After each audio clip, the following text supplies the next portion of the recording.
नमो लोई सब साणम। बोली पंच परमेष्टि भगवान की। जगत पूज गुरु विद्यासागर जी महाराज की। आचार्य भगवंत समय सागर जी महाराज की।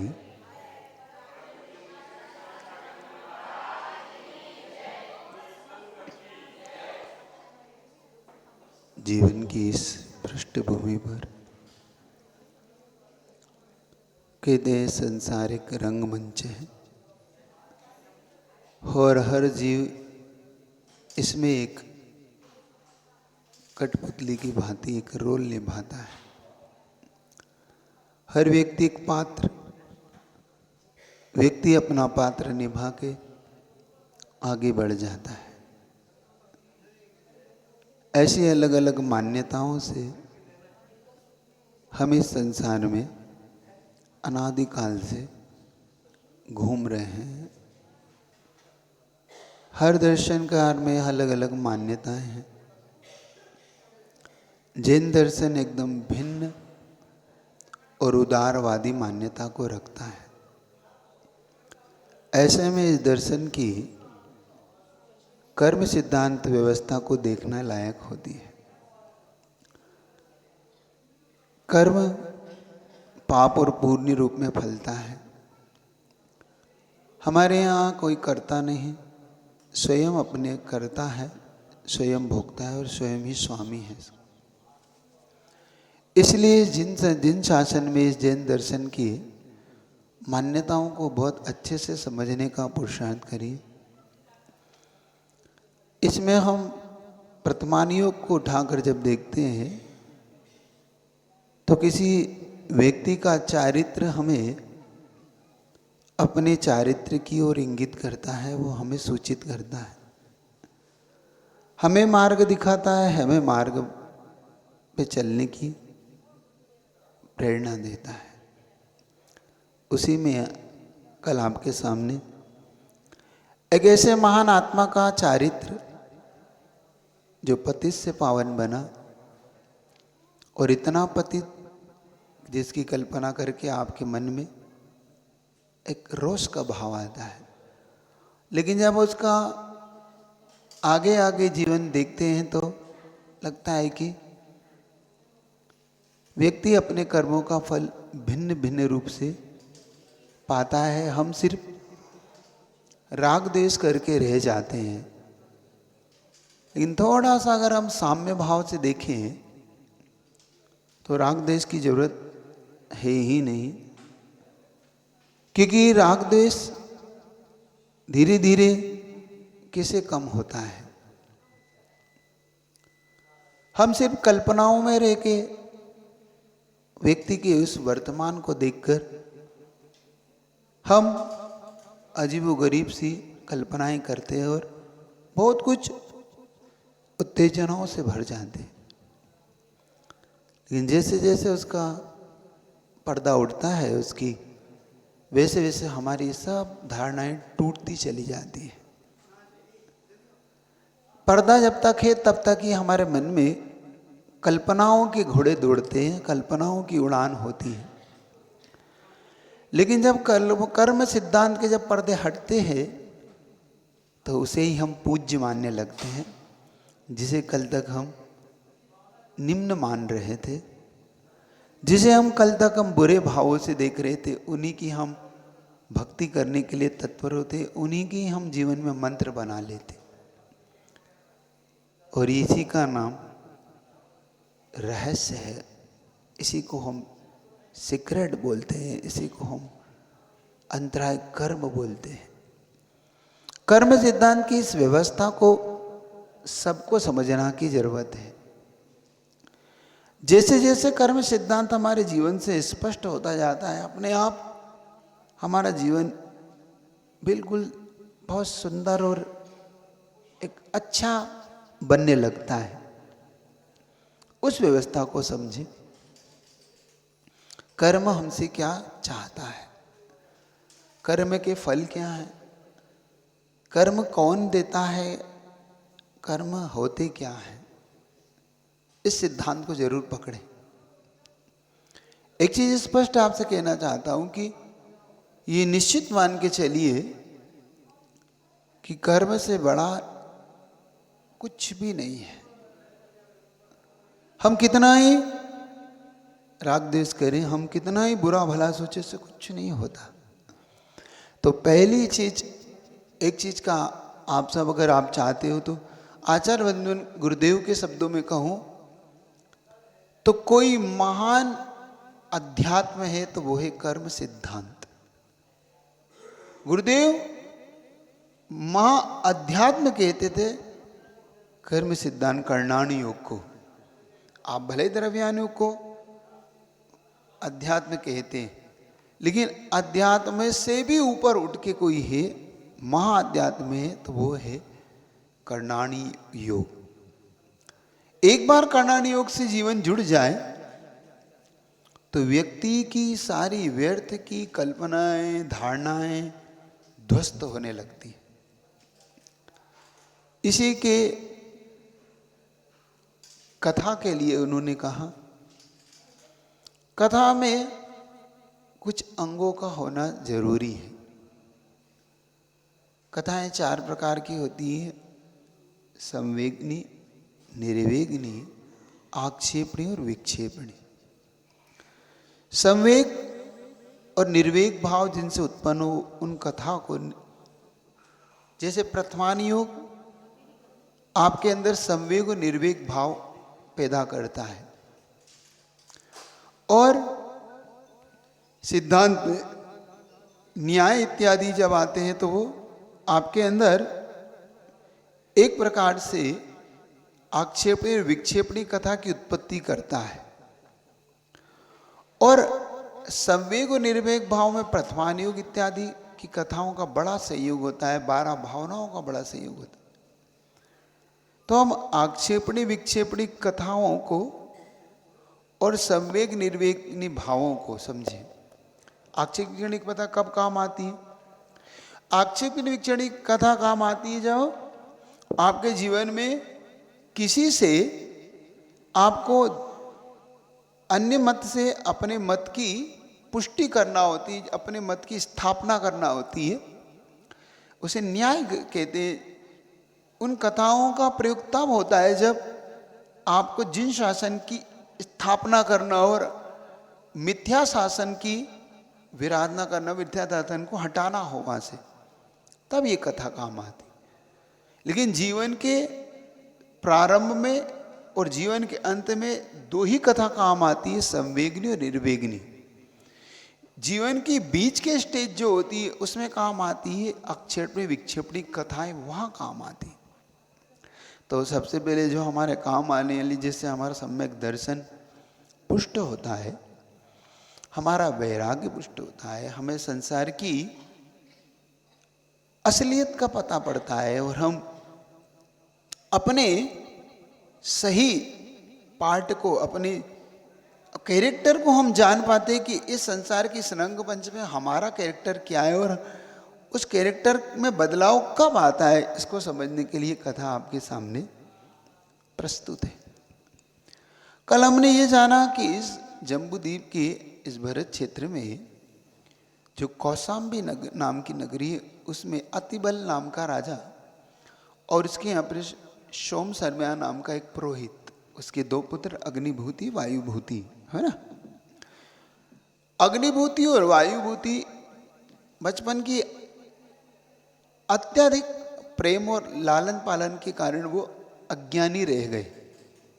जब वो अज्ञानी रह गए और उनके पिता की असमय मृत्यु हो गई, तो उनके जो चाचा हुए सूर्यमित्र, जो कि राजगिरी नगर में रहते थे, मगध देश की उस राजगिरी नगर में जो पुरोहित पद पे थे, वो उन्होंने इन दोनों को विनय और वात्सल्य भाव से पढ़ाया और इन्हें अच्छा विद्वान बनाया। समय बीता, कर्म ने करवट ली और सूर्यमित्र के जीवन में एक भारी परिवर्तन का एक अवसर आया। वो क्या था उसको समझिए।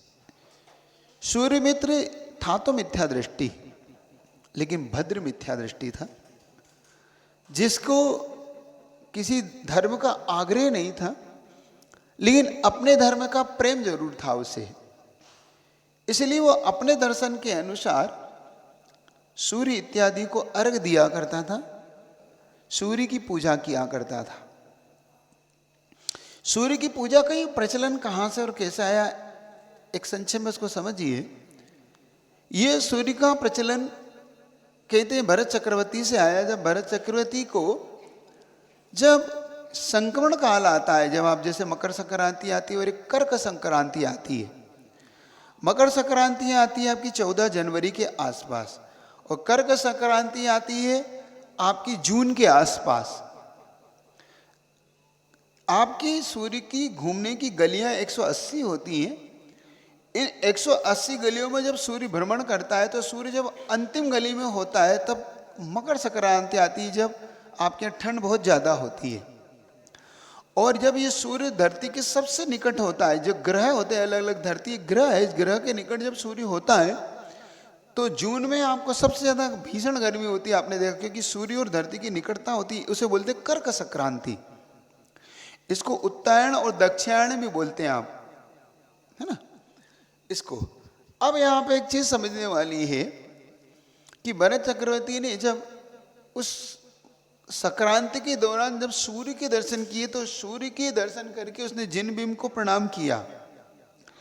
तो लोक में प्रचलन में ये आया कि सूर्य भी एक देवता है, क्योंकि भरत चक्रवर्ती ने प्रणाम किया। अब लोगों को ये नहीं आया कि भरत चक्रवर्ती ने उस सूर्य बिंब के अंदर रहने वाले अकृत्रिम चैत्यालय में रहने वाले अरिहंत भगवान के दर्शन करके उन्हें प्रणाम किया।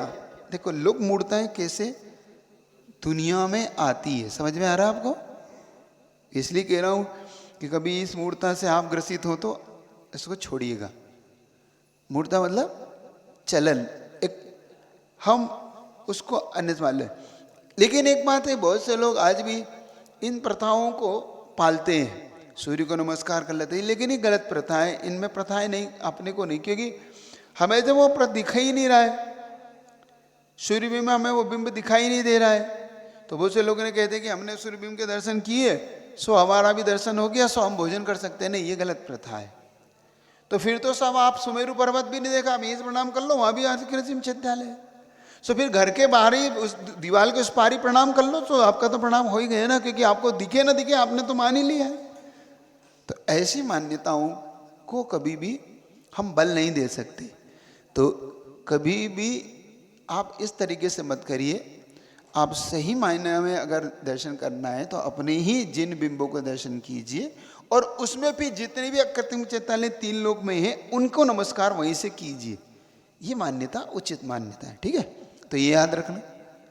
तो वह मान्यता भरत चक्रवर्ती से आई, लेकिन चूंकि लोक प्रचलन में धीरे धीरे धीरे वही लोक सत्य में ढल गई, और जब अनेकांत के मत से कुछ एकांत मत निकलने तो उसमें ये प्रथाएं भी शामिल हो गई।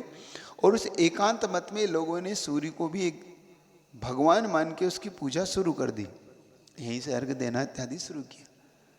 वही अर्घ सूर्य मित्र के दिमाग में था, क्योंकि सूर्य मित्र उसी वंश थे, तो ब्राह्मण वर्ग से उसका जन्म हुआ। जब उसने सूर्य को अर्घ दिया तो उसकी एक अंगूठी ऊपर से दे रहा था और उसके नीचे तालाब में खिले हुए कमल के बीच में जाकर वो गिर गई।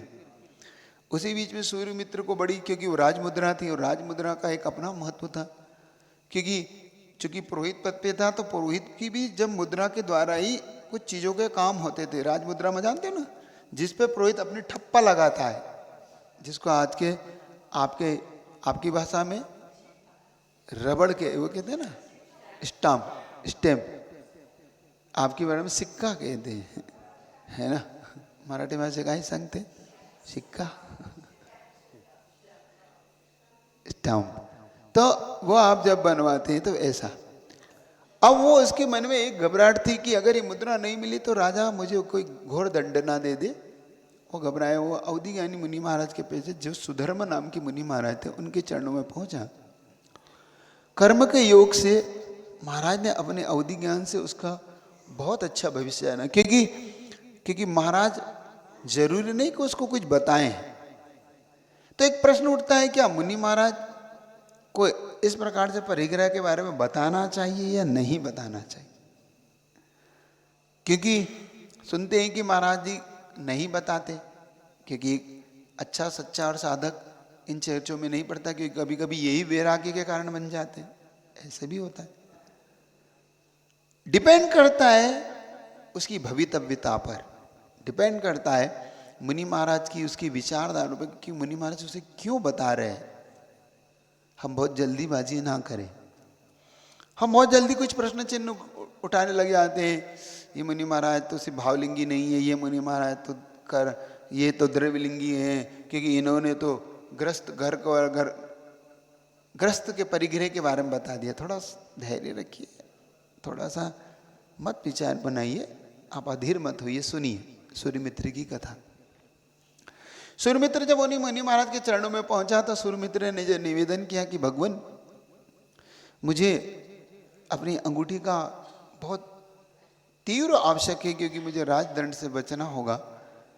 अगर आपके ज्ञान में वह बता देंगे तो हमारा बड़ा उपकार होगा मुझ पर। महाराज ने बड़ी करुणा करके सूर्यमित्र से कहा, डरो नहीं, तुम्हारी अंगूठी तुम्हारे ही तालाब में जो कमल खिल रहे हैं, जब तुम सूर्य को अर्घ्य दे रहे थे उस समय वह अंगूठी तुम्हारे हाथ से निकल कर वह गिर गई, और वह है सुबह कल प्रातःकाल जब वो कमल खिलेगा तो तुम्हें वो मिल जाएगी। और ऐसा ही हुआ। वो कमल के वहाँ इंतजार करा, और जैसे सूर्य की किरणें उस कमल पर पड़ने लगी, वैसे ही कमल खिलने लगा। जैसे अरिहंत भगवान को देखकर भव्य जीव खिल उठता है, जैसे अरिहंत भगवान के दर्शन करने से भव्य जीव के सम्यक दर्शन इत्यादि गुण प्रकट होने लगते हैं, उसकी मुख की मुद्रा खिल जाती है। ऐसे ही उस सूर्य की किरणों से वो कमल खिल उठे, और जब वो कमल खिल उठे तो वह जो उसकी राज मुद्रा थी सूर्य की किरणों से चमक उठी, और उसे उस राज मुद्रा की प्राप्ति हुई। लेकिन उस राज मुद्रा की प्राप्ति ने उसके अंदर एक उथल पुथल की स्थिति बना दी।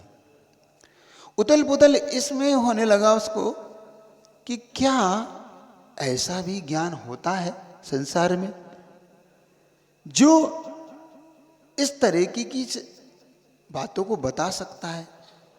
तो ये ज्ञान मुझे जरूर उन मुनि महाराज से प्राप्त करना चाहिए।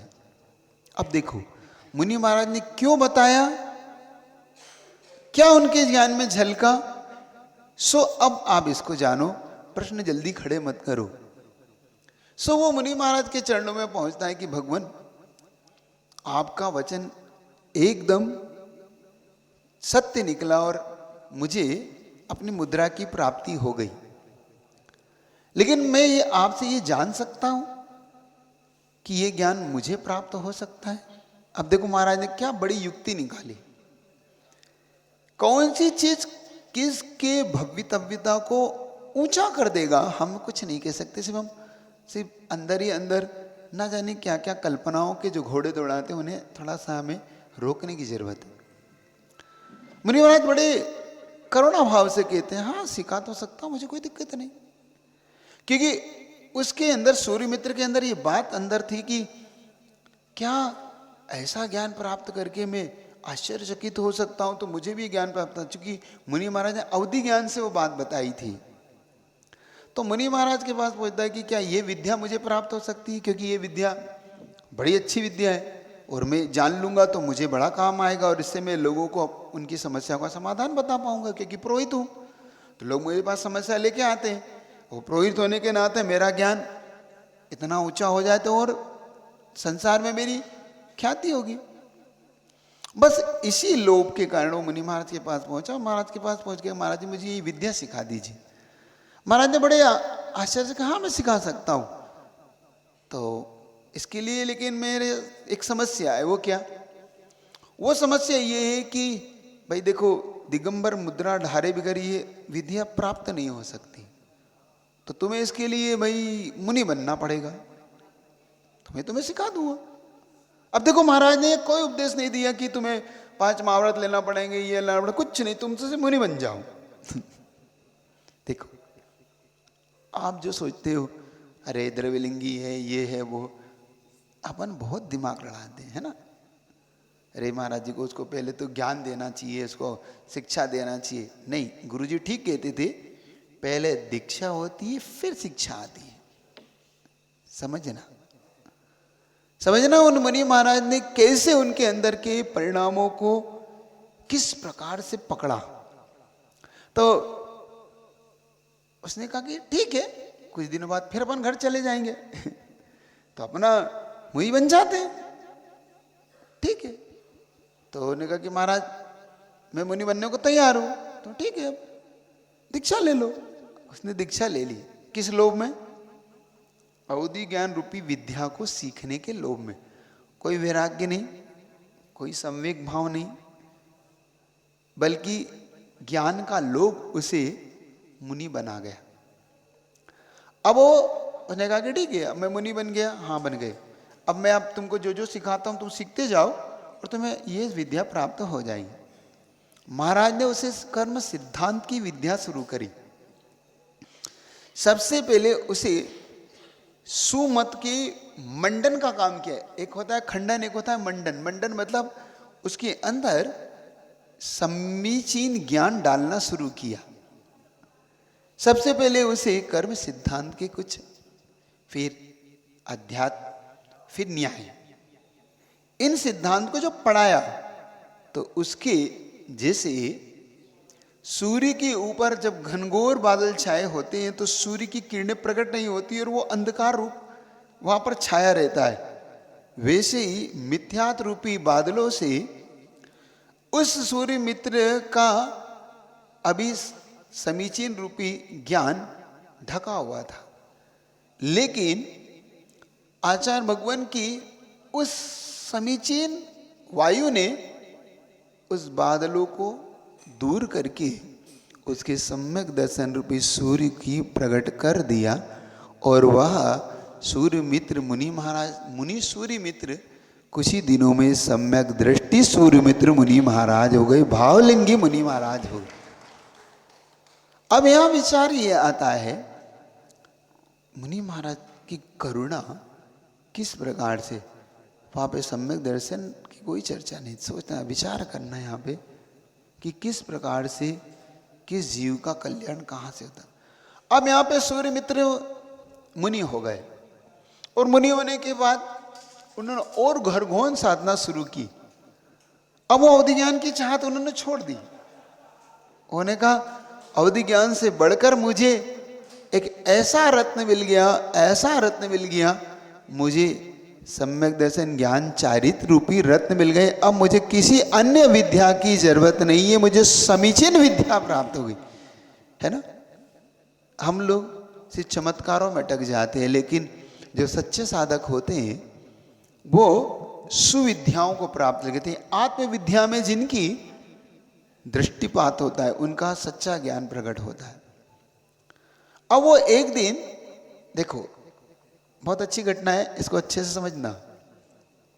संयोग की बात थी कि वो एक दिन विहार करते करते करते करते कौशाम्बी नगरी पहुंच गए। याद है आपको कौशाम्बी नगरी? ये कौन सी नगरी?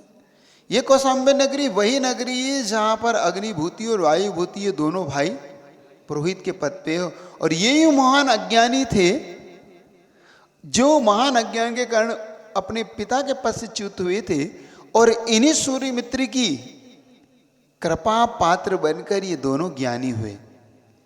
लेकिन कहते हैं व्यक्ति उपकार को भी अपकार में बदल देता है। दोनों भाई बहुत अच्छे थे, लेकिन वायुभूति का नेचर एकदम भिन्न था और अग्निभूति का नेचर एकदम भिन्न था। वायुभूति घोर मिथ्या दृष्टि था और जिन शासन का बड़ा विद्वेषी था, बहुत बड़ा द्वेषी था। और अग्निभूति माध्यस्थ था, वो अपने दर्शन का प्रेमी था, लेकिन जिन शासन से उसे कुछ नहीं। लेकिन जैसे उसको पता पड़ा कि सूर्यमित्र नाम के अपने जो चाचा काका हैं वो मुनि बनकर यहाँ पर आए हैं, तो उसने बड़ी प्रेम से अग्निभूति से वायुभूति से कहा कि चलो उनको प्रणाम करके आते हैं, क्योंकि उनकी ही कृपा से हम आज इतने ज्ञानवान हो पाए। मरता क्या नहीं करता, वायुभूति गया, लेकिन उसके मन में श्रद्धा नहीं थी और उसने बड़ा भला बुरा कहा कि मैं नहीं चाहता इन नंगोंगों के पास, ये नग्न होते हैं, ये क्या है उनके पास जाने का। इस प्रकार से उन्होंने निंदा करके लौट गए। बहुत उन्होंने और भला बुरा कहा। देखो, व्यक्ति उपकार नहीं मानता, अपकार जरूर करने को। उसे इस उपकार से चला जाता तो शायद कल्याण हो जाता कि चलो इनसे मुझे ज्ञान प्राप्त हुआ है ना। लेकिन कहते हैं कृतघ्नि सबसे ज्यादा निकृष्ट व्यक्ति होते हैं, जो कृतघ्नि होते हैं। ध्यान रखना, कृतघ्नि के विषय में एक घटना आती है, बहुत अच्छी। इस घटना से इसको रिलेट कर रहा हूं, मुझे बड़ी अच्छी लगी।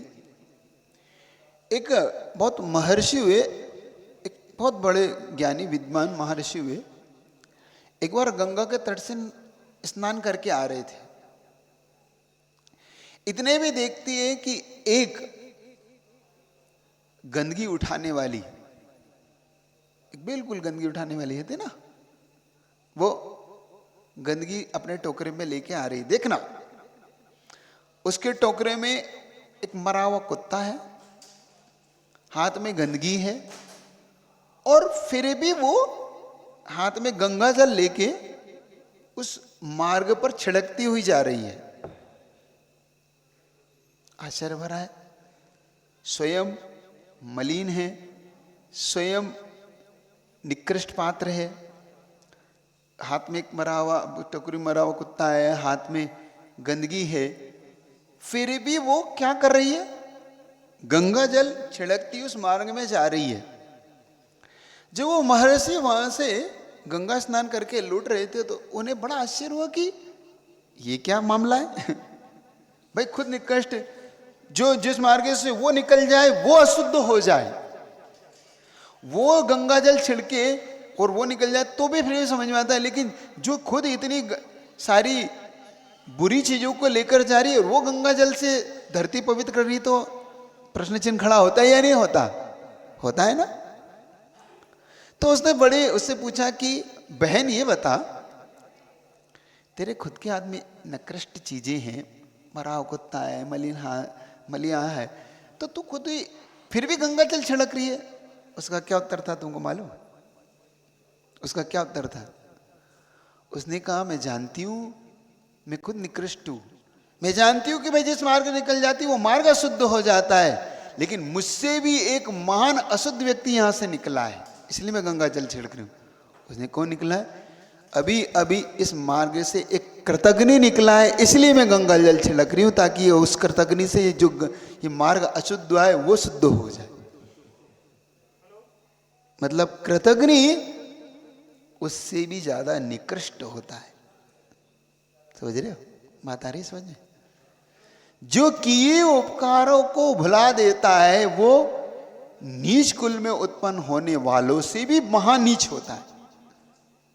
जिसने किए उपकारों को भुला दिया वो कृतघ्नि होता है, और वो कृतघ्नि उस नीच कुल से भी उत्पन्न होने वाला का भी नीच होता है। उसकी शुद्धि कहीं नहीं होती। इनकी शुद्धि तो फिर भी व्रतों से हो जाती है, ये फिर भी अपने आप को बदल सकते हैं, पंचम गुण स्थान प्राप्त कर सकते हैं, लेकिन कृतघ्नि का तो शायद मिथ्या गुण स्थान से ऊपर कोई गुण स्थान ही नहीं हो सकता। समझ रहे हो? तो जीवन में कभी कृतघ्नि नहीं बनना, जीवन में कभी किसी के उपकारों को नहीं भुलाना। और यही गलती वायुभूति से हो गई, वो कृतघ्नि हो गया और उनको खूब उन्होंने भुला भरा कहा, गालियां दी, और वो लौट पड़ा।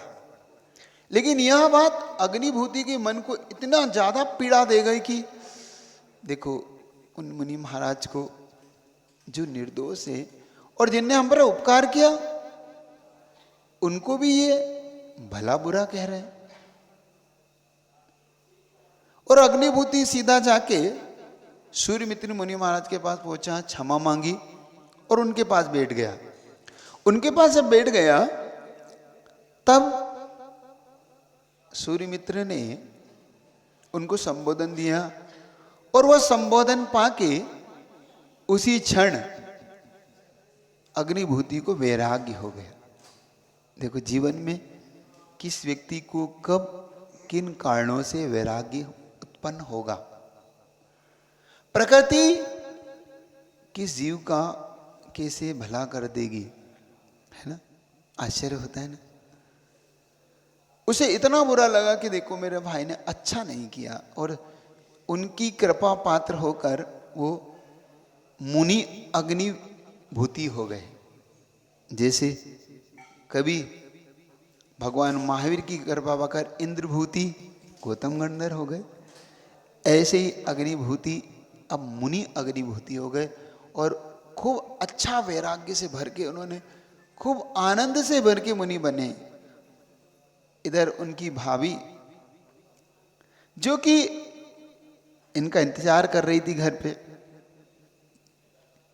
तो इनकी भाभी जो कि बहुत अच्छे से इंतजार कर रही, लेकिन जब उन्होंने देखा कि भाई पति ने तो दीक्षा ले ली, उस समय उन्होंने अपने देवर, क्योंकि ये देवर थे, ये छोटे थे, अग्निभूति बड़े थे, वायुभूति छोटे थे, तो उनकी भाभी ने अपने देवर से कहा कि देखो आपके भैया मुनि बनने को जा रहे, तो मैं चाहती हूं कि देखो उन्हें मुनि बनने से अपन रोक लें, तो आप चलो, क्योंकि आपके निंदा करने के कारण उस पीड़ा से पीड़ित होकर वो मुनि बने, मैंने सुना है ऐसा। सुन रहे? उसका नाम था सोमदत्ता। सोमदत्ता जो कि इनकी भाभी थी वायुभूति की। तो सोमदत्ता ने बड़े विनय करके कहा कि देखो आपके भाई मुनि बन गए, और वो मुनि बनने गए तो अपन उनको वापस ले आए। तो वायुभूति गए थे, मुझे कोई गरज नहीं है ना। जब व्यक्ति का विनाश तीव्र होने वाला होता है, जब व्यक्ति के पतन के निकट दिन आते हैं, तो निश्चित तौर पे वो गुरुओं की निंदा जरूर करता है। तो उसने कहा कि मुझे कोई गरज नहीं है, तुम्हें जाना तो तुम जाओ, मैं नहीं कहीं जाता। तब सोमदत्ता ने बड़ी विनय से वायुभूति के पैर पकड़ लिए कि भाई तुम मेरे विनय से चलो, मेरे कारण चलो। देखो बड़ी थी, भाभी थी, फिर भी उन्होंने अपने पति के लिए उनके पैर पकड़ लिए। लेकिन कहते हैं कि जैसे कि खुजली वालों के लिए अग्नि विष होता है, जैसे पित्त वालों के लिए बहुत ज्यादा तीखी चीज उन्हें रोग पैदा करता है, ऐसे ही उसे आगम के शब्द व विनय भी उसके लिए कहते हैं। निकृष्ट लोगों के लिए विनय भी उल्टा कार्य कर जाती है ना। क्योंकि उनके लिए भी विनय बताने से वो आपके प्रति भी उल्टा ही कर जाते, वो कायरपना समझते, और उससे भी गलती हुई। और वायुभूति ने एक लात उठाई और अपनी भाभी को लगा दी। उसने कहा तेरे को जाना तो जा, मैं नहीं जाता उस नंगे भूखे के पास। उसकी मति बिगड़ गई, मैं क्या करूं, मैं किसी को मना नहीं जाऊंगा, वो मनाना हो तो आना हो तो आ जाएगा, अपने आप आ जाएगा, वो अपने आप भूखा मरेगा तो आ जाएगा, तुम चिंता मत करो। ऐसा कह के मुनि की निंदा की और भाभी को भी प्रताड़ित किया। तो कहते हैं कि उसकी भाभी ने इतना दुख, इतना कष्ट हुआ उसे कि उन क्षणों में भाभी ने एक निदान बांध लिया कि आज मैं जरूर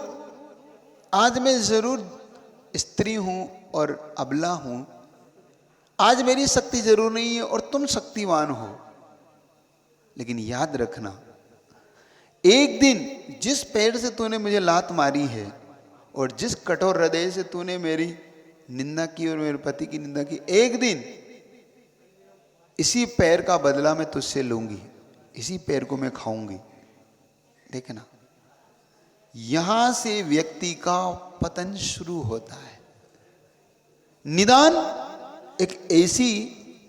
एक ऐसा निकृष्ट है, चाहे वो अच्छा हो चाहे बुरा हो। निदान भी दो तरह के होते हैं। व्यक्ति पंचेंद्रिय के विषयों का भी निदान करता है और दूसरे से बदला लेने का भी खोटा निदान भी कर लेता है। ध्यान रखना, समझ रहे हो? खोटे निदान भी करता है व्यक्ति। व्यक्ति ऐसे भी निदान कर लेता है कि मैं बदला जरूर लूंगा। जैसे जो वशिष्ठ मुनि हुए, उन्होंने कंस की पर्याय पाई और उन्होंने उग्रसेन राजा से निदान बांधा कि मैं जरूर लूंगा। ऐसी कुणिक का जीव जिसने राजा श्रेणिक के लिए निदान बांधा कि मैं एक दिन इनसे बदला जरूर लूंगा। तो खोटे निदान भी हो जाते हैं जीवन में, याद रखो। तो एक शिक्षा तो पहले ये लो कि कभी भी बैर नहीं बांधना। दूसरी शिक्षा ये लो कि कभी भी किसी कमजोर व्यक्ति को नहीं सताएंगे, क्योंकि जब हम कमजोर व्यक्ति को सताते हैं तो कर्मफल हमें क्या फल देता है? यहां पर तीव्र असहता वेदनी का बंध होता है। वो कल चर्चा करूंगा कैसे होता है। कर्म सिद्धांत से इसको रिलेट जरूर करेंगे, इसको जरूर जोड़ के देखेंगे इस कहानी को, कि व्यक्ति के जीवन में असहता कर्म कैसे बनता है और तीव्र उसको साथ साथ तीव्र घोर मिथ्यात्व का बंध कैसे होता है। क्योंकि उसने दो काम किए, एक तो घोर मुनि निंदा की, देव संग वर्णवादो दर्शन मोहस्य, है ना, केवली ईश्वर संग देव, इनका जो अवर्णवाद करता है उसे तीव्र घोर मिथ्यात्व का बंध होता है और जो कभी उसके जीवन से नहीं छूटता। एक और उसने जो पीड़ा दी है ना, इस सूत्र को कल लगाएंगे। चलिए तो इतना ही रखता हूं। आगे वायुभूति क्यों तिर्यंच बना, आप देखना वो अब क्या बनता है, वो देखने लायक होता है कि उसको क्यों एक भारी कुष्ठ रोग हुआ और क्यों हुआ अग्नि वायुभूति को, और अग्निभूति से क्या उसका संबंध रहा, इसको अपन आगे कल की कथा में जोड़ के देखेंगे। बोले गुरुदेव विद्यासागर जी महाराज। संत शिरोमणि जगत पूज्य आचार्य भगवान विद्यासागर मुनि महाराज की, परम पूज्य निरवक्षमण श्री वीर सागर मुनि महाराज की, परम पूज्य विशाल सागर मुनि महाराज की जय। हाँ, नमोस्तु महाराज जी। कल से अपना सिद्ध चक्र महामंडल विधान आयोजित हो रहा है। कार्यक्रम आपको बता देते हैं, दोपहर में बता दिया है, फिर भी बता देते हैं। प्रातः काल कल पहला दिन है। सुबह में समोषण शुद्धि, मंडप शुद्धि होगी, पांडाल शुद्धि होगी, घट यात्रा होगी, सब कार्यक्रम सुबह होगा। अभिषेक भगवान का नित्य नियम पूजन माह होगी। उसके बाद दोपहर में कार्यक्रम होगा, ध्वजारोहण होगा, पात्र चयन भी दोपहर में ही होगा और कल पहले दिन की पूजन समाप्त हो जाएगी। उसके पश्चात शाम को दोपहर में प्रतिदिन अपने को महाराज जी के प्रवचन प्राप्त होंगे विधान के समय में, और शाम को 6:15 बजे भक्ति। उसके बाद में महाराज जी का कार्यक्रम अपने होगा वो रेगुलर, और आरती संपन्न होगी। ये पहले दिन का कार्यक्रम है। फिर दूसरे दिन से प्रातःकाल में वही 6:15 बजे बड़े महाराज जी आएंगे। उनका ध्यान, कल भी ध्यान का रखा है कार्यक्रम, फिर भी कल नहीं आ पाए ज़्यादा तो भी सूचना दे देते, अधिकांश लोगों को नहीं पता है क्योंकि आए नहीं अभी। 6:15 बजे ध्यान का कार्यक्रम होगा प्रतिदिन, और 7 बजे अभिषेक पूजन, 8:15 तक सब कार्यक्रम समाप्त। उसके बाद में पहाड़ पर अभिषेक जिनको करना है वहाँ जाएंगे, और दोपहर में 1 बजे से प्रतिदिन पूजन प्रारंभ हो जाएगी।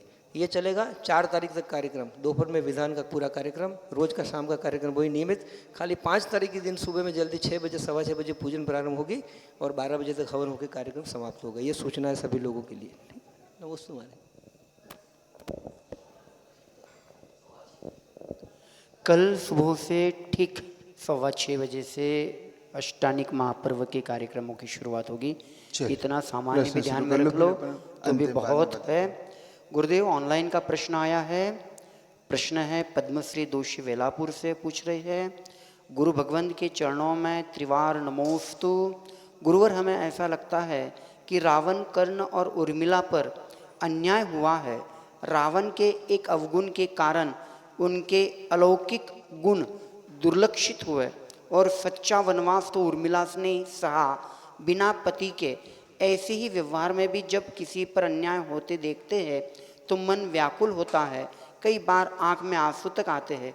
ऐसे में क्या चिंतन करना चाहिए, समाधान करें। विपाक विषय धर्म ध्यान की तीव्र आवश्यकता होती है। हम जिन्हें आज बहुत पीड़ित मान रहे हैं, इनका थोड़ा भविष्य, फिर जब पास्ट देखते हैं, इनका भूत देखते हैं, तब हमें पता पड़ता है कि कर्म सिद्धांत कहीं भी गलत नहीं है। आज भले ही जब इनके दुखी जीवन को देखकर मन पीड़ित होता है, लेकिन जब भविष्य में उनके जीवन को देखते हैं कि उन्होंने किस प्रकार से गुरुओं की निंदा की, किस प्रकार से उन्होंने किसी अन्य जीव को सताया, तब समझ में आता है कि आज जो इनको फल मिला है वो पूर्व भव का। तो ये विपाक विषय धर्म ध्यान चिंतन को बढ़ाइए और पुरुषार्थ ये करिए कि ये गलती हमसे ना हो जाए। जिनसे हो गई उनसे शिक्षा लेने की जरूरत है। उनके लिए अपाय विषय ध्यान धर्म ध्यान कीजिए कि उनका दुख दूर हो जाए। दो ध्यान करना है, एक विपाक विषय, एक अपाय विषय। विपाक विषय अपने लिए कि देखो ये कैसे कर्म का उदय है, इससे मुझे संवेग भाव और पाप भावों से दूर होने का अंदर से मेरा उत्पन्न हो संवेग भाव। और दूसरा उनके लिए अपाय विषय धर्म ध्यान कीजिए कि हे भगवान, उनसे जो गलती हो गई होगी, लेकिन अब इनका जीवन अच्छा हो जाए और इनका दुख दूर है, ये चिंतन कीजिए।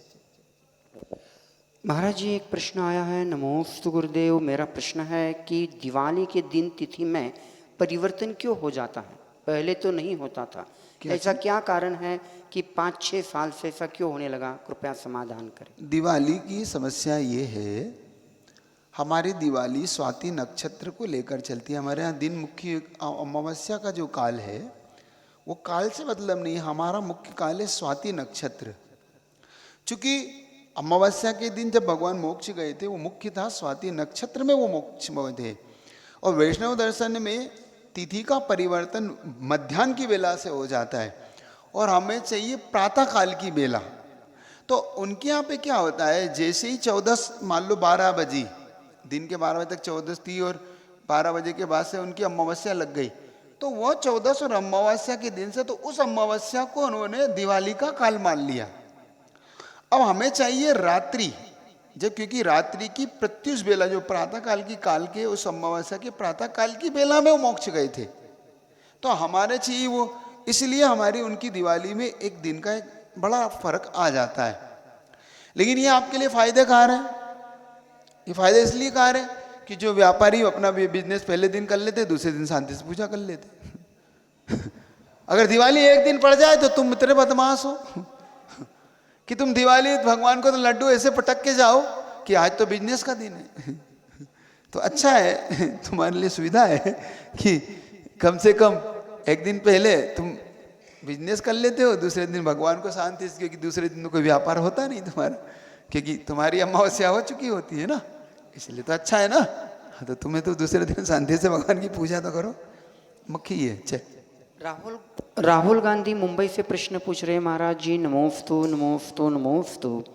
मोक्ष शास्त्र के अध्याय 4 के सूत्र 13 एवं 14 के अनुसार सूर्य और चंद्रमा के विमान मेरु की प्रदक्षिणा करते हैं, जो दिन और रात का विभाजन करते हैं।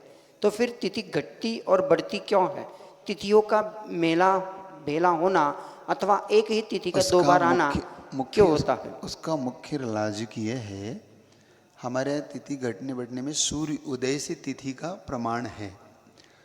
अब सूर्य का उदय आपके यहाँ घटता बढ़ता है, क्योंकि ठंड में वही सूर्य जब धीरे धीरे होता है तो वही सूर्य 7 साढ़े 7 तक उदय को प्राप्त होता है। गर्मी में वही सूर्य 5 बजे के आसपास उदय को प्राप्त हो जाता है। और अलग अलग जगहों पे सूर्य अलग अलग प्राप्त है, इसलिए अलग अलग तिथियों में भी परिवर्तन आता है। जैसे एमपी में अलग तिथि होगी, कलकत्ता में 4 बजे सूर्योदय हो जाता है, एमपी में 5 बजे हो जाता है, महाराष्ट्र में 6 बजे तक होता है। तो एक बड़ा डिफरेंस अलग अलग जगहों के अलग अलग सूर्योदय के कारण वहाँ पे होता है। तो हमारे यहाँ तिथि की जो गणना है वो 6 घड़ी सूर्योदय के 6 घड़ी बाद से हमारे यहाँ तिथि की उदय तिथि मानी गई। इस कारण से उन तिथि के उदय के कारण से वहाँ पर तिथियों में परिवर्तन आ जाता है, ये कारण है उसका। और फिर आपके यहाँ पे इसीलिए 1 महीना हर साल बढ़ता है ना। तो 3 साल में एक 4 महीने का बढ़ाव आ जाता है, आपने देखा होगा। इसलिए हर 2.5 साल में 1 महीना वृद्धि के, जिसको लोन का महीना आप लोग बोलते हैं ना, ये कारण। चल विजीता जैन नवी मुंबई से प्रश्न पूछते महाराज जी, नमोस्तु। हम दोपहर में ग्रंथ का स्वाध्याय करते तो पढ़ते पढ़ते थोड़ी आंख बंद होती है और ऐसे 2-3 बार होता रहता है, लेकिन हमारे पढ़ने के भाव तो होते ही है, फिर भी हम पढ़ते रहते हैं, तो क्या इसमें दोष लगता है? दोस्तों नहीं, इसमें प्रमाद जरूर है, क्योंकि निद्रा वर्णी कर्म का तीव्र उदय होता है। और तो निद्रा में ऐसा होता है कि व्यक्ति स्वाध्याय के लिए बैठता है तो नियम से उसको थोड़ा सा प्रमाद आता है। तो इसको एकदम भोजन के कम से कम 3-4 घंटे बाद इसका स्वाध्याय होना चाहिए, क्योंकि भोजन के बाद हमारी जो ग्रंथियां हैं वो सारी ब्लड उस भोजन को पचाने की ओर लगती है, तो हमारा ब्रेन उस समय उस ब्लड के सही फ्लो नहीं होने से वो ब्रेन सुप्त होने लगता है। एक मेन उसका कारण ये भी है। तो नींद में एक तो वो स्वाध्याय नहीं हो पाता, तो थोड़ा सा डिस्टेंस लाइए 2-2.5-3 घंटे का भोजन के बाद, तो फिर थोड़ा सा आपकी प्रमाद कम होगा और उस समय फिर आपको स्वाध्याय करते समय थोड़ा सा मुंह हाथ धो के बैठी और किसी आरामदायी वस्तु पे मत बैठी, कम से कम चटाई इत्यादि हो और थोड़ा सा आपको प्रमाद ना आए। बहुत ज़्यादा एसी कूलर में मत बैठिए, थोड़ा सा ऐसी जगह पर बैठिए जहाँ पे आपको थोड़ी सामान्य सी प्रकृति हो, एकदम बहुत ज़्यादा गर्मी ज़्यादा ठंड ना हो, ऐसी जगह। तो ऐसे में आपको स्वाध्याय, और थोड़ी ललक लाइए। और ज़्यादा ही नींद आती है तो फिर अपनी चोटी बांधिए किसी चीज़ से, झटका लगे तो पता तो पड़े कि झटका लग गया है ना। नहीं बता रहा हूँ, पहले गुरुकुल में ऐसे ही होता था। गुरुकुल में बच्चे अपनी चोटी बांध के पढ़ाई करते थे क्योंकि नींद ना आ जाए, या आज चाय पी के जो पढ़ते वो नहीं पहले इसलिए ऐसा करते थे। तो थोड़ा सा अपनी थोड़ी दंड प्रथा को लाइए, अपने आप नींद कम हो जाएगी। ठीक है, चल। प्रथम जिज्ञासा के लिए आमंत्रित करता हूँ पूजा वाकलीवाल, चूड़ीवाल, फिर उसके बाद में यदि किसी को प्रश्न करना हो तो अपने नाम प्रेषित कर दें। महाराज जी के चरणों में त्रिवार नमोस्तु नमोस्तु नमोस्तु। महाराज जी, मेरा प्रश्न दान से संबंधित है। जैसे आहार दान हो जाता है तो औषधि दान भी हो जाता है और अभय दान भी हो जाता है, तो शास्त्र दान कैसे करना चाहिए और किससे करना चाहिए? वो आहार दान में अगर दान देखोगे तो चारों दान अपने आप समाहित होते हैं। आहार दान एक ऐसा दान है जिसको सबसे ज़्यादा उन्होंने माना। जैसे आहार देंगे तो उनका आहार हो जाएगा। आहारी अगर व्यवस्थित और करके देंगे तो औषध दान भी, क्योंकि आहारी औषधि हो जाता है तो औषध दान भी हो जाएगा। अभय दान, उनका शरीर की स्थिति अच्छी रहेगी तो उनको अभय दान भी प्राप्त होगा। ज्ञान दान, आपके आहार के बाद जो वो स्वाध्याय इत्यादि करेंगे इससे उनको ज्ञान दान भी प्राप्त होगा। तो आहार दान में चारों दान शामिल है एक। लेकिन फिर भी आपको ज्ञान दान की अगर देना ही है तो आपके निमित्त ऐसे हैं कि जैसे वो जब ज्ञान अर्जन करते उन साधनों को उनको प्रदान कर सकते, जैसे जिनवाणी, उनके लिए एक ऐसी व्यवस्था जिससे कि वो अच्छे से अपना धर्म ध्यान स्वाध्याय इत्यादि कर सके, ऐसी व्यवस्थाओं को बनाना, ये सब निमित्त है ज्ञान दान के। कुछ परंपरा से कारण के कारण भी होते हैं और कुछ मुख्य कारण होते हैं, तो इन कारणों को देना भी ये सब ज्ञान दान के अंतर्गत आता है। तो इस तरीके से हम ज्ञान दान भी कर सकते हैं। और मुनि महाराज जो ज्ञान देते हैं उससे आप ज्ञान दान उनका हो जाता है तो आपको ज्ञान प्राप्त हो जाता है। तो दोनों का निमित्त नैमित्त एक संबंध हो जाता है। तो ऐसे में गुरुओं को ज्ञान दान देने की इस तरीके से भावना रखना चाहिए कि उनको ज्ञान में वृद्धि चले। नमस्ते महाराज जी, कपिलापुर और इसके आसपास के कई समाजों ने अपनी यहाँ पर जो घटना हुई है, जो बहुत ही दुखद घटना थी कि मूर्तियों की चोरी होना या फिर क्षेत्र की कई चीज़ों की हानि करना, तो इसमें आसपास के कई समाजों ने कलेक्टर ऑफिस, एसपी ऑफिस में जाकर के जो निवेदन दिया है और विरोध प्रदर्शन किया है, इसके लिए आज धाराशिव में करीब करीब आसपास के समाजजन जाकर के सैकड़ों की संख्या में गए और उन्होंने निवेदन वहाँ पर प्रेषित किया है। उसमें मुकुंद वानी और आपका नाम सुमित जैन, इन्होंने वहाँ पर यह निवेदन दिया है। इसके बारे में वो अपनी बातें बता रहे हैं। नमस्ते महाराज जी। अभी महाराज जी आपने कुंतलगिरी में जो चोरी हुई 3-4 दिन पहले, तो आप 4 दिन नहीं हो गया, ज्यादा दिन हो गए, ज्यादा दिन हो गए, ठीक है महाराज जी। लेकिन कल आपने महाराज जी जो बोला था समाज को कि इकट्ठा होकर धाराशिव को जाओ और मोर्चा निकालो, इस मोर्चे में महाराज जी खाली धाराशिव के 4 लोग थे और कपिलापुरी के 60 से 70 लोग थे महाराज जी। समाज को एक होना चाहिए महाराज जी। इतना बड़ा आपने कुंतलगिरी सिद्ध क्षेत्र है महाराज जी धाराशिव जिले में, तो सिद्ध क्षेत्र मतलब क्या महाराज जी? अपने जिले में एक ही सिद्ध क्षेत्र है महाराज जी।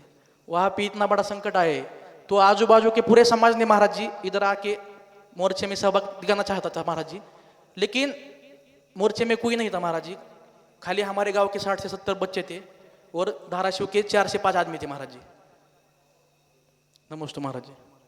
ये क्या चीज बताती है, पता है आपको? ये क्या चीज बताती है महाराज जी? समाज को एक होना चाहिए महाराज जी। समाज एक होने से समाज एक नहीं होगी। समाज को एक ऐसे नेतृत्व की जरूरत है जो उसे संगठन में लाए। ये समाज की उदासीनता है, इसमें ना पुलिस जागेगी ना प्रशासन जागे, ना कोई नहीं जागेगा। या क्यों हताशित है आपके बीच में, क्यों नहीं आप लोगों ने इस प्रकार से अपनी एकता का प्रमाण दिया, मुझे समझ में नहीं आता। कहाँ चूक हुई रही है? क्योंकि मंच से भी कुछ कहूँगा तो लोगों को बहुत जल्दी बुरा भी लग जाता है। उन्हें लगता है कि महाराज जी उन्हें टारगेट बना रहे हैं, लेकिन आपने ही कह दिया ये अच्छा रहा। आपके मुख से लोगों को पता पड़ जाए कि क्या स्थितियां परिस्थितियां हो रही हैं। हम दूसरे से उम्मीद करते हैं कि वो हमारे इसमें शामिल हो। मैं पूछता हूं, जब आप ही उदासीन हो जाओगे तो कौन शामिल होगा इन चीजों में? आपको एक बात कहूं, कपिलापुर वाले बुरा मत मानना। हमने जब पहले दिन आह्वान किया, चोरी के पहले दिन मैंने आह्वान किया था कि यहाँ पे सारी समाज एक बार इकट्ठी हो। ना कपिलापुर वाले आए, सिर्फ आए अंबड़ वाले। अंबड़ वाले कम से कम 30-40 लोग यहाँ पे आए थे। उनका महाराज जी हम आ गए, लेकिन यहाँ पे कोई था ही नहीं। जैसे आप परिस्थिति धाराशिव की बता रहे हो, परिस्थिति यहाँ की बता रहा हूँ। ना कपिलापुर वाले आए, ना महतपुर वाले आए, ना धाराशिव वालों को कोई मतलब, ना सोलापुर वालों को कोई मतलब। तो मुझे इससे ऐसा प्रतीत होता है कि भाई या तो आप इस क्षेत्र के प्रति आपका प्रेम नहीं है, इस क्षेत्र से आपको कोई लेन देन नहीं है, या तो ये प्रतीत हो रहा है, या आपकी अखंडता में कोई कमी है। आप खंड खंड होके भिन्न भिन्न होके जी रहे हैं। तो ये चीज आपके लिए नुकसानदायक है। हमें कोई फर्क नहीं पड़ता। कुछ अच्छा कार्य करने जाओ तो विपरीत संदेश मिलता है कि अगर वहां से अगर थोड़ा सा भी आपने कुछ करा तो हम ईंट से ईंट बजा देंगे। लोग ऐसी धमकियां भेजते हैं। लेकिन भगवान को कुछ हो जाए तो उन्हें कोई फर्क नहीं पड़ता, उन्हें कोई लेन देन नहीं है, भगवान को कुछ हो गया। लेकिन अगर भगवान की कोई अच्छी व्यवस्था बन गई तो लोगों को बड़ी समस्या आती है।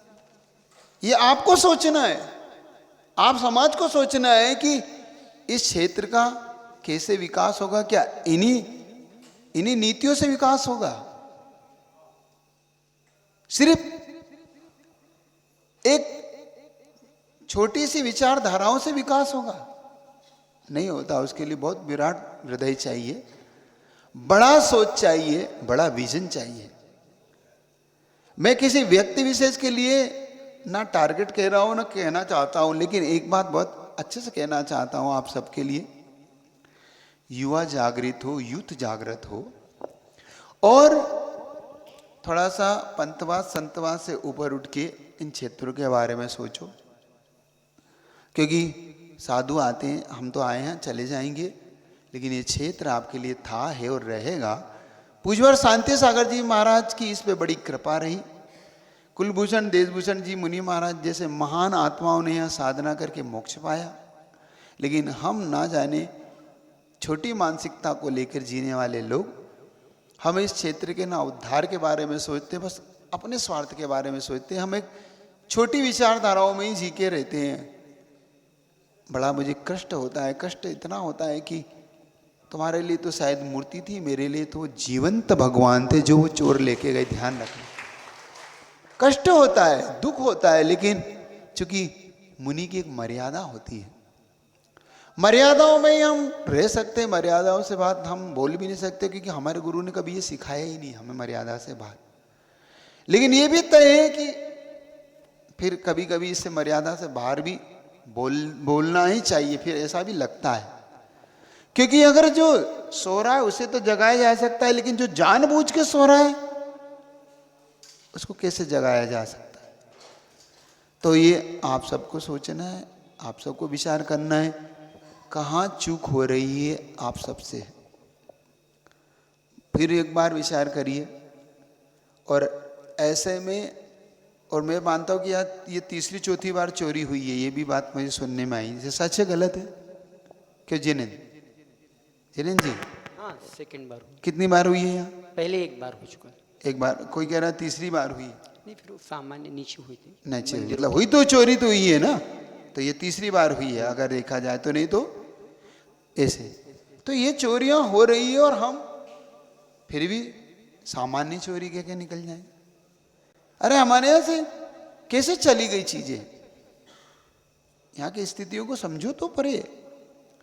महाराज जी कितना कह रहे हैं कि यहाँ पर आपको नियम बनाने की जरूरत है। आप हर अजैनों के क्षेत्रों में जाइए, वहां पर उनके नियम है, कानून है कि इस कंडीशन में ही आपको अंदर प्रवेश मिलेगा। लेकिन यहाँ का कोई कानून नहीं है, कोई आपके नियम नहीं है कि कौन व्यक्ति यहाँ प्रवेश कर सकता है। कोई तंबाकू खा के, अब उत्तर ये मिलता है महाराज वो अजैन है, पता नहीं है।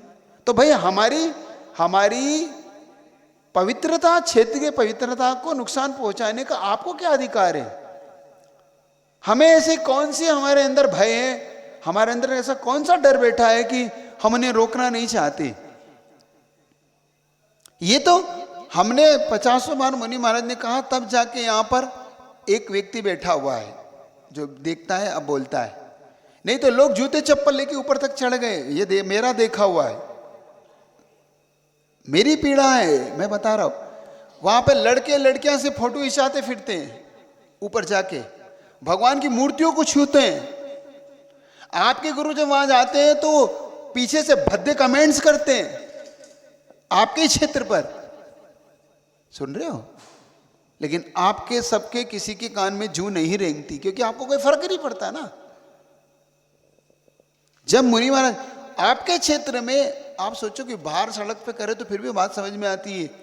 जब मुनि महाराज यहाँ से ऊपर सीढ़ियों पे चढ़ते हैं और वहां से वो उतरते रहते हैं लड़के लड़कियां पूरे परिवार से, तो जब आप थोड़ा सा पीछे मुड़ के देखोगे तो आप पे ऐसे फद्यकरण करते हैं और हंसते रहते हैं आपके गुरुओं पे। लेकिन आपको बिल्कुल भी कोई तनक भी फर्क नहीं पड़ता कि इस क्षेत्र के लिए हम क्या करें।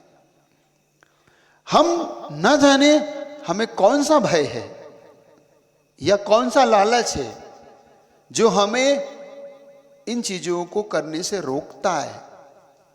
हम वहां पे कानून लगाएं, बोर्ड तक नहीं है वहां पे, क्षेत्र का बोर्ड भी नहीं है। यहाँ पे है बोर्ड लिखा हुआ है कुंतलगिरी से क्षेत्र, यहाँ पे क्षेत्र, हर क्षेत्रों पे बोर्ड होते हैं, बड़ा सा बोर्ड होता है, देशभूषण कुलभूषण दिगंबर आमनाय का क्षेत्र, ऐसा लिखिए ना वहां पे। आप नहीं लिखते। आप वहां पे एक व्यक्ति को बिठाइए, नहीं बिठाते, खुलेआम चले आ रहे हैं सब लेके। आप कोई कुछ खा के आ रहा है, कोई कुछ लेके आ रहा है, पाउच फेंक रहा है ऊपर। और यहां तक आप देखिए कि यहां पर आपके भी तो महान बेटियां हैं, कल से उनके साथ कोई दुर्घटना होगी, जब जागोगे क्या आप लोग? सोने की चेन छीन के ले जाता है, उत्तर ये मिलता है हमारा क्षेत्र इतना बड़ा, हम कहां तक क्या क्या करें? ये उत्तर है। आप खुद सोचिए कि आप अपने घरों में कितनी सिक्योरिटी लगाते हैं, कितने सारे हार्नो लगाते हैं, बड़े बड़े कैमरे लगाते हैं। उस कैमरे में वो 3, 4, 15 लोग आ रहे हैं, वो दिख भी नहीं रहे हैं। उनकी स्थितियां देखो आप।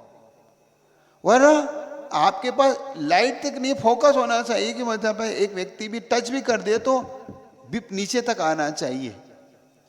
आप लगाइए ना, आप वहां पे कैमरे, क्यों, आपको क्या कमी है, किस पैसे की, किस चीज की कमी है, दाता दान दे रहे, सब तो दे रहे हैं आपको, लेकिन नहीं करना है।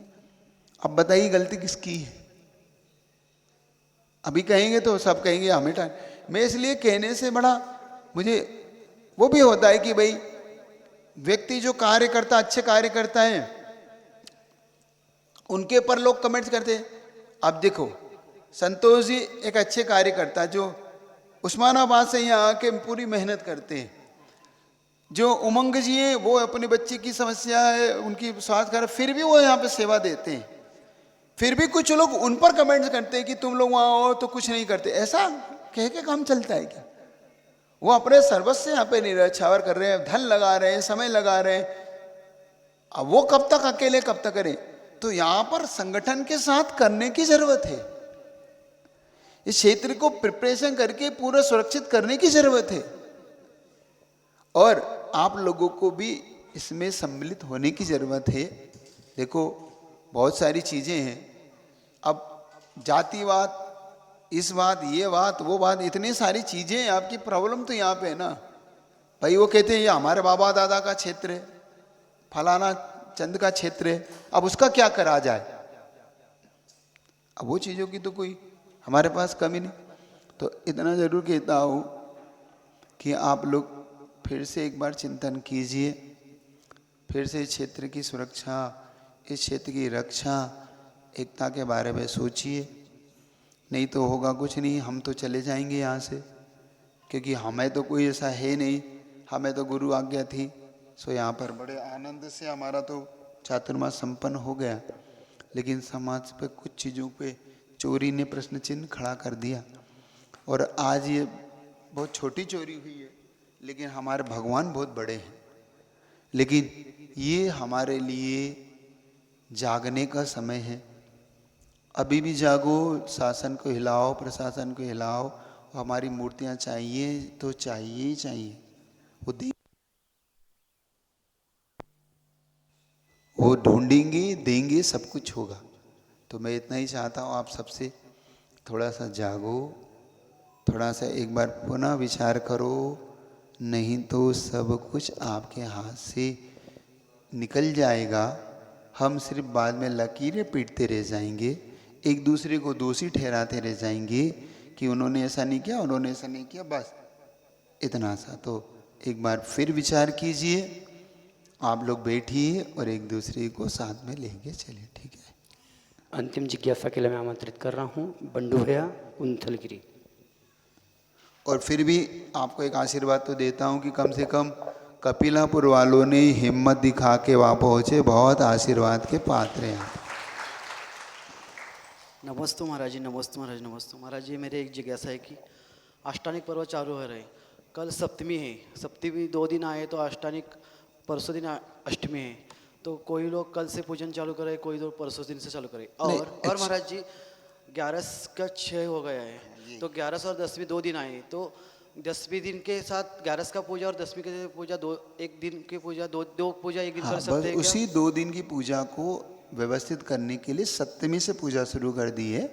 तो जो तिथि टूटी है वो अपने आप मैनेज हो जाएगी, क्योंकि एक दिन पहले कर लोगे, तो जो तिथि टूटी है वो 2 दिन एक साथ नहीं करना पड़ेगी। तो इसलिए उस तिथि को मैनेज करने के लिए वहाँ पर प्रतिष्ठाचार बड़ी कुशलता से एक दिन पहले विधान को शुरू कर देता है, ताकि वो 10वीं और 11 जो एक हुई है वो 2 पूजा एक साथ ना करके अलग अलग दिन में हो जाए। ऐसा एक बार महाराज जी 10 लक्ष्मण में 2 धर्म 2 दिन आते हैं, वो भी 2 दिन करते हैं ना? वो तो फायदेकार है, वो फायदेकारी है ना, लेकिन इसमें तो तिथि टूट रही है। जिस चीज में फायदा है वो ज्यादा कर लो, लेकिन जिस चीज में कमी है वो नुकसान है, उसके लिए हमें 2 दिन क्यों करना, 1 दिन में तो हमारे 1 दिन पहले से कर लेते हैं। ठीक है, ठीक है ना? अपना तो मुख्य ध्येय सिद्ध चक्र की भक्ति करना, सिद्धों की आराधना हमारा मुख्य लक्ष्य है। हमारा दिल लक्ष्य थोड़ी है, हमारा मुख्य लक्ष्य सिद्धों से जुड़ना है। ठीक है महाराज जी, और एक प्रश्न है कि अभी भैया जी ने प्रश्न खड़ा किया, तो वो मूर्ति अभी 2-4 हमको मिली है ना, अभी मिली, चोरी करके लेकर 2-3 मूर्ति हमको मिली है, तो मूर्ति को तो थोड़ा संस्कार करना तो चाहिए ना। तो अब इसके लिए तो ऐसा ही रखें। हाँ, देखते हैं इसके लिए अब थोड़ा सा बैठ के नियोजन करते हैं इसका, और आपकी भावनाओं का सम्मान करते हुए पूरी पूरी करना ही चाहिए, क्योंकि शीघ्र भगवान को अपने उच्चासन पे आना ही चाहिए, नहीं तो ये भी नुकसानदायक है। तो वो भगवान को शीघ्र ही उच्चासन देके उनकी शुद्धि इत्यादि, भैया जी भी आ गए हैं तो व्यवस्था बन जाएगी, और सिद्ध चक्र हो ही रहा है तो उसमें सारी पूजाएं भी हो जाएगी, इस निमित्त से सारा काम भी हो जाएगा, तो बहुत अच्छा है। तो जो लोग आए हैं सिद्ध चक्र के लिए उनके लिए दुगनी व्यवस्था हो जाएगी, कम से कम उनका पुण्य तीव्र हो जाएगा कि भगवान की शुद्धि में भी उनकी सम्मति और उनका भी कृतकार्य अनुबंध हो जाएगा। ठीक है, नमस्ते महाराज, नमस्ते महाराज। इतने ही रखे, 8 दिन करना है, बहुत बढ़िया।